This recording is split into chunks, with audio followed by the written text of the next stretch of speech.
Hello, students. We're ready to jump into Chapter 8. What happened after dinner? And now, said Lucy, do please tell us what happened to Mr. Tumnus. Ah, that is bad, said Mr. Beaver, shaking his head. That's a very, very bad business. There's no doubt he was taken off by the police. I got that from a bird who saw it done. But where's he been taken to? Asked Lucy. Well, they were heading northwards when they were last seen, and we all know what that means. No, we don't, said Susan. Mr. Beaver shook his head in a very gloomy fashion. I'm afraid it means they're taking him to her house, he said. But what'll they do to him, Mr. Beaver? Gasped Lucy. Well, said Mr. Beaver, you can't exactly say for sure, but there's not many taken in there that ever comes out again. Statues, all full of statues, they say it is, in the country yard and up the stairs and in the hall. People she's turned, he paused and shuddered, turned into stone. But, Mr. Beaver, said Lucy, can't we, we must do something to save him. It's too dreadful, and it's all on my account. I don't doubt you'd save him if you could, dearie, said Mrs. Beaver. But you've no chance of getting into that house against her will and ever coming out alive. Couldn't we have some stratagem? Said Peter. Couldn't we dress up as something or pretend to be, peddlers or anything? Or watch till she's gone out, or, hang it, there must be some way. This fawn saved my sister at his own risk, Mr. Beaver. We can't just leave him have that done to him. It's no good, son of Adam, said Mr. Beaver. No good your trying, of all people. But now that Aslan is on the move. Oh, yes, tell us about Aslan, said several voices at once, for once again that strange feeling, like the first signs of spring, like the good news, had come over them. Who is Aslan? Asked Susan. Aslan, said Mr. Beaver, why, don't you know? He's the king. He's the lord of the whole wood. But not here often, you understand. Never in my time or my father's time. Word has reached us that he has come back. He is in Narnia at this moment. He'll settle the White Queen all right. It is he, not you, that will save Mr. Tumnus. She won't turn him into stone too, said Edmund. Oh, Lord love you, son of Adam. What a simple thing to say, answered Mr. Beaver with a great laugh. Turn him to stone? If she can stand on her 2 feet and look at him in the face, it'll be the most she can do, and more than I expect of her. No, no. He'll put all to rights, as it says in the old rhyme, as in these parts. Wrong will be right when Aslan comes in sight. At the sound of his roar, sorrows will be no more. When he bares his teeth, winter meets its death, and when he shakes his mane, we shall have spring again. You will understand when you see him. But shall we see him? asked Susan. Why, daughter of Eve, that's why I brought you here for. I'm to lead you where you shall meet him, said Mr. Beaver. Is he a man? asked Lucy. Aslan a man? said Mr. Beaver sternly. Certainly not. I tell you he is the king of the wood and the son of the great emperor beyond the sea. Don't you know who is the king of beasts? Aslan is a lion, the great lion. Oh, said Susan. I thought he was a man. Is he quite safe? I shall feel rather nervous about meeting a lion. That you will, dearie, make no mistake, said Mrs. Beaver. If there's anyone who can appear before Aslan without their knees knocking, they're either braver than most or else just silly. Then he isn't safe, said Lucy. Safe, said Mr. Beaver. Don't you hear what Mrs. Beaver tells you? Who said anything about safe? Of course he isn't safe. But he's good. He's the king, I tell you. I'm longing to see him, said Peter, even if I do feel frightened when it comes to the point. That's right, son of Adam, said Mr. Beaver, bringing his paw down on the table with a crash that made all the cups and saucers rattle. And so you shall.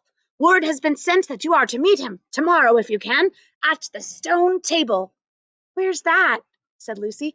I'll show you, said Mr. Beaver. It's down the river a good step from here. I'll take you to it. But meanwhile, what about poor Mr. Tumnus? said Lucy. The quickest way you can help him is by going to meet Aslan, said Mr. Beaver. Once he's with us, and he can begin doing things. Not that we don't need you too, for that's another of the old rhymes. When Adam's flesh and Adam's bone sits at Car Paravel enthroned, the evil time will be over and done. So things must be drawing near the end now that he's come, and you've come. We've heard of Aslan coming into these parts before, long ago. Nobody can say when. There's never been any of your race here before. That's what I don't understand, Mr. Beaver, said Peter. I mean, isn't the witch herself human? She'd like us to believe it, said Mr. Beaver, and it's on that she bases her claim to be queen, but she is no daughter of Eve. She comes of your father Adam's. Here Mr. Beaver bowed. Your father Adam's first wife. They called her Lilith, and she was one of the Jinn. That's what she comes from on one side, and on the other side, she comes of the giants. No, there isn't a drop of real human blood in the witch. That's why she's bad all through, Mr. Beaver, said Mrs. Beaver. True enough, Mrs. Beaver, replied he. There may be two views about humans, meaning no offense to the present company, but there's no two views about things that look like humans and aren't. I've known good dwarves, said Mrs. Beaver. So have I, now you come to speak of it, said her husband, but precious few, and they were the ones least like men. But in general, take my advice when you meet anything that's going to be human and yet isn't, or used to be human and now isn't, or ought to be human and isn't, you keep your eyes on it and feel for your hatchet. And that's why the witch is always on the lookout for any humans in Narnia. She's been watching for you this many a year. And if she knew there were 4 of you, she'd be more dangerous still. What's that to do with it? Asked Peter. Because of another prophecy, said Mr. Beaver.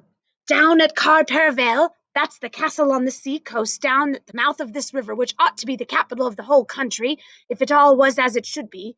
Down at Car Paravel there are 4 thrones, and it's a saying in Narnia time out of mind that when 2 sons of Adam and 2 daughters of Eve sit in those 4 thrones, then it will be the end not only of the White Witch's reign, but of her life. And that's why we have to be so cautious as we go along. For if she knew about you 4, your lives wouldn't be worth a shake of my whiskers. All the children had been attending so hard to what Mr. Beaver was telling them that they had noticed nothing else for a long time. During that moment of silence that followed his last remark, Lucy suddenly said, I say, where's Edmund? There was a dreadful pause, and then everyone began asking, Who saw him last, and how long has he been missing? Is he outside? And then they all rushed to the door and looked out. The snow was falling thickly and steadily. The green ice of the pool had vanished under a thick white blanket, and from where the little house stood in the center of the dam, you could hardly see either bank. Out they went, plunging well over their ankles into the soft new snow, and went round the house in every direction. Edmund! Edmund! They called until they were hoarse. But the silently falling snow seemed to muffle their voices, and there was not even an echo in answer. How perfectly dreadful, said Susan, as at last they came back in despair. Oh, how I wish I'd never come. What on earth are we to do, Mr. Beaver? Said Peter. Do? Said Mr. Beaver, who was already putting on his snow boots. Do? We must be off at once. We haven't a moment to spare. We'd better divide into 4 search parties, said Peter, and all go in different directions. Whoever finds him must come back here at once and— Search parties? Son of Adam, said Mr. Beaver. What for? Why, to look for Edmund, of course. There's no point in looking for him, said Mr. Beaver. What do you mean? Said Susan. He can't be far away yet, and we've got to find him. What did you mean when you said there's no use looking for him? The reason there's no use looking, said Mr. Beaver, is that we already know where he's gone. Everyone stared in amazement. Don't you understand? Said Mr. Beaver. He's gone to her, to the White Witch. He has betrayed us all. Oh, surely. Oh, really, said Susan. He can't have done that. Can't he? Said Mr. Beaver, looking very hard at the 3 children, and everything they wanted to say died on their lips, for each felt suddenly quite certain inside that this is exactly what Edmund had done. But will he know the way? Said Peter. Has he been in this country before? Asked Mr. Beaver. Has he ever been here alone? Yes, said Lucy, almost in a whisper. I'm afraid he has. And did he tell you what he'd done, or who he'd met? Well, no, he didn't, said Lucy. Then mark my words, said Mr. Beaver. He has already met the White Witch, and joined her side and then told where she lives. I didn't like to mention it before, he being your brother and all. The moment I set eyes on that brother of yours, I said to myself, treacherous. He had the look of one who had been with the witch and eaten her food. You can always tell them if you've not lived long in Narnia. Something about their eyes. All the same, said Peter in a rather choking sort of voice, we still have to go and look for him. He is our brother, after all, even if he is a rather little beast. And he's only a kid. Go to the witch's house, said Mrs. Beaver. Don't you see that the only chance of saving either him or yourselves, is to keep away from her? How do you mean? Said Lucy. Why, all she wants is to get all four of you. She's thinking all time about those 4 thrones at Card Paravel.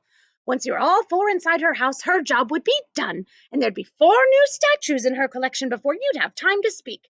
She'll keep him alive as long as he's the only one she's got, because she'll want to use him as a decoy, as a bait, to catch with the rest of you. Oh, can no one help us? Wailed Lucy. Only Aslan, said Mr. Beaver. We must go on and meet him. That's our only chance now. It seems to me, my dears, said Mrs. Beaver, that it is very important to know just when he slipped away. How much he can tell her depends on how much he heard. For instance, had we started talking of Aslan before he left? If not, then we may do very well, for she won't know that Aslan has come to Narnia, or that we are meeting him, and we will be quite off guard as far as that is concerned. I don't remember his being here when we were talking about Aslan, began Peter, but Lucy interrupted him. Oh, yes, he was, she said miserably. Don't you remember? It was he who asked whether the witch couldn't turn Aslan into stone too. So he did, by Jove, said Peter. Just the sort of thing he would say, too. Worse and worse, said Mr. Beaver. And the next thing is this. Was he still here when I told you the place for meeting Aslan was the stone table? And of course no one knew the answer to this question. Because if he was, continued Mr. Beaver, then she'll simply sledge down in our direction and get between us and the stone table and catch us on our way down. In fact, we shall be cut off from Aslan. But isn't that what she'll do first? Said Mrs. Beaver. Not if I know her. The moment Edmund tells her that we're all here, she'll set out to catch us this very night. And if he's been gone for about half an hour, she'll be here in another 20 minutes. You're right, Mrs. Beaver, said her husband. We must all get away from here. There's not a moment to lose. And that's the end of that chapter. Our question for this one is, what do you think about this statement that Mr. Beaver made when he said that Aslan isn't safe, but he's good? What do you think that means? That Aslan isn't safe, but he's good. And I'll see you next time.